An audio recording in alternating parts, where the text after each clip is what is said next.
بسم اللہ الرحمن الرحیم۔ السلام علیکم۔ پیش خدمت ہے بال دیوتا کے پجاری ایپیسوڈ نمبر 24۔ سیدا کا حکمران ودان ان دنوں ان علاقوں کے اندر اپنے آپ کو سب سے عظیم اور طاقتور حکمران خیال کرتا تھا۔ اسے جب خبر ہوئی کہ اس نے کنانیوں کے خانہ بدوش قبیلے پر حملہ آور ہو کر جو ان سے اخیاب کی بیوی، بیٹے اور بیٹی کو حاصل کیا، تو اس کا انتقام لینے کے لیے دمشق کا بادشاہ اور خانہ بدوشوں کا لشکر اس کا رخ کر رہا ہے۔ ودان کو یہ خبریں بھی پہنچ چکی تھیں کہ دیسان، سلمون اور ایمن سامرا کی ملکہ اور اس کی بہن ایزبل کے پاس نہیں پہنچ سکے، بلکہ راستے ہی میں دو گروہوں کے ٹکرانے سے ہلاک کر دیے گئے تھے۔ چنانچہ ودان کو جب خبر ہوئی کہ دمشق کا بادشاہ خانہ بدوشوں کے لشکر کے ساتھ اس سے ٹکرانے کے لیے سیدا کا رخ کیے ہوئے ہے، تب اس نے بھی اپنے لشکر کو تیار کیا، سیدا سے نکلا اور جنگی لحاظ سے ایک بہترین اور عمدہ محل وقوع پر آ کر اس نے اپنے لشکر کے ساتھ پڑاؤ کیا تھا۔ بن ہدد اور یکتان بن سلوم بھی بڑی تیزی اور برق رفتاری سے اپنی مسافتوں کو سمیٹتے ہوئے اس جگہ پہنچے جہاں ان کی آمد سے پہلے ودان اپنے لشکر کے ساتھ پڑاؤ کر چکا تھا۔ چنانچہ ودان کے سامنے آ کر بن ہدد اور یکتان بن سلوم نے اپنے لشکریوں کو پڑاؤ کرنے کا حکم دیا تھا۔ سیدا کا بادشاہ ودان اپنی جگہ مطمئن تھا۔ اس کا خیال تھا کہ اسے دو طرح کی فوقیت حاصل ہے، لہٰذا فتح اسی کی ہے، اور دمشق کے بادشاہ بن ہدد اور خانہ بدوشوں کے لشکر کو لمحوں کے اندر مار بھگائے گا۔ اپنے لیے پہلی فوقیت وہ یہ سمجھتا تھا کہ اس کے لشکر کی تعداد زیادہ ہے اور اس کے لشکری زیادہ تربیت یافتہ ہیں۔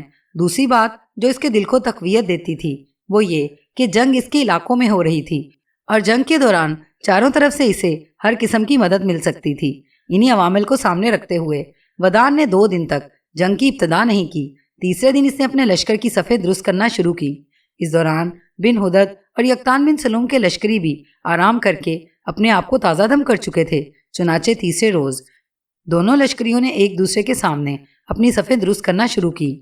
صفوں کی درستگی کے بعد آخر ودان اور اس کے سالار اعلیٰ غنتی ایل نے افق تا افق اضطراب انگیزیاں کھڑی کرتے طوفانوں اور خلا کے تلسمی سکوت میں کپڑے پھاڑتی آندھیوں کے جھکڑوں کی طرح اپنے لشکر کو آگے بڑھایا۔ پھر وہ بن ہدد اور یکتان بن سلوم کے لشکر پر مبتلائے غم کرتے پرغیظ اور برہم حوادث کی یورش دشت ویران میں ستم بالائے ستم کھڑے کرتے فتنہ دہر کے بگولوں اور طبقاتی نفرت کی آگ بڑھاتی محیب شیطانی قوتوں کی طرح حملہ آور ہوا تھا۔ بن ہدد اور یکتان بن سلوم دونوں نے مل کر پہلے ودان اور اس کے سالار غنتی ایل کے حملے کو روکا۔ کچھ دیر تک تو وہ دفاع میں رہ کر اپنی حالت کو مضبوط اور مستحکم کرتے رہے۔ اس کے بعد سب سے پہلے بن ہدد نے جارحیت اختیار کی۔ جوابی کارروائی کرتے ہوئے وہ سردیوں کی سیاہ رات میں جوش مارتی برفانی آندھیوں، جسم روح کی یکجہتی کو نفاق میں بدلتی برے وقت کی بدترین تابکاری، تباہی و بربادی کی تہوں میں گم کر دینے والے قضا بدوش انگنت اوہام، سماعتوں کو معطل اور بصارتوں کو ناکارہ کرتے بے قرار عذابوں کی اڑتی گرد کی طرح حملہ آور ہونا شروع ہوا تھا۔ بن ہدد کے اس اقدام کے ساتھ ہی ساتھ یکتان بن سلوم بھی اپنے حصے کے لشکر کے ساتھ حرکت میں آیا، اور وہ بھی سیدا کے لشکر کے اس حصے کو اپنا ہدف بنانے کے لیے آگے بڑھا جو حصہ سیدا کے بادشاہ کے سالار غنتی ایل کی کمانداری میں کام کر رہا تھا۔ چنانچہ دفاع کا لبادہ اتار کر جارحیت پر اترتے ہوئے یکتان بن سلوم سیدا کے بادشاہ ودان کے سپہ سالار غنتی ایل کے حصے کے لشکر پر انجانی دور کی مسافتوں میں گہرے سمندر کی پنہائیوں تک میں سرایت کر جانے والی موت کے سایوں، آہنی ارادوں کو مسمار کر کے آنکھوں کے بازار میں شکست و ہزیمت کھڑی کرتے طوفانوں اور دشمن کے لشکر کی صفوں میں تیزابی تابکاری کی طرح حملہ آور ہو گیا تھا۔ یوں دونوں لشکر ایک دوسرے پر بڑے خوفناک انداز میں حملہ آور ہونا شروع ہو گئے تھے۔ ودان اور اس کے سپہ سالار غنتی ایل کی طرف سے پوری کوشش کی گئی تھی کہ کوئی نہ کوئی حربہ استعمال کرتے ہوئے دمشق کے بادشاہ بن ہدد اور خانہ بدوشوں کے سپہ سالار یکتان بن سلوم کو شکست دے کر اپنی زمینوں سے چلتا کریں، لیکن اپنے ان ارادوں میں انہیں ذرا بھر کامیابی حاصل نہ ہو سکی، اور پھر جو جو وقت گزرتا گیا ودان اور اس کے سپہ سالار غنتی ایل کی حالت بگڑنے لگی تھی۔ انہی لمحوں کے دوران یکتان بن سلوم نے غنتی ایل کے حصے کے لشکر پر اس زور سے حملے شروع کیے کہ غنتی ایل کے لشکر کی اگلی صفیں اس نے کاٹ کر رکھ دی۔ اس موقع پر غنتی ایل اپنے لشکر کو للکارتے اور پکارتے ہوئے آگے بڑھنے کے لیے کہہ رہا تھا۔ یکتان بن سلوم نے بھی اسے ایسا کرتے ہوئے دیکھ لیا تھا، لہٰذا اپنے کچھ جانثاروں کے ساتھ یلغار کرتا ہوا وہ آگے بڑھا اور غنتی ایل کے سر پر جا پہنچا۔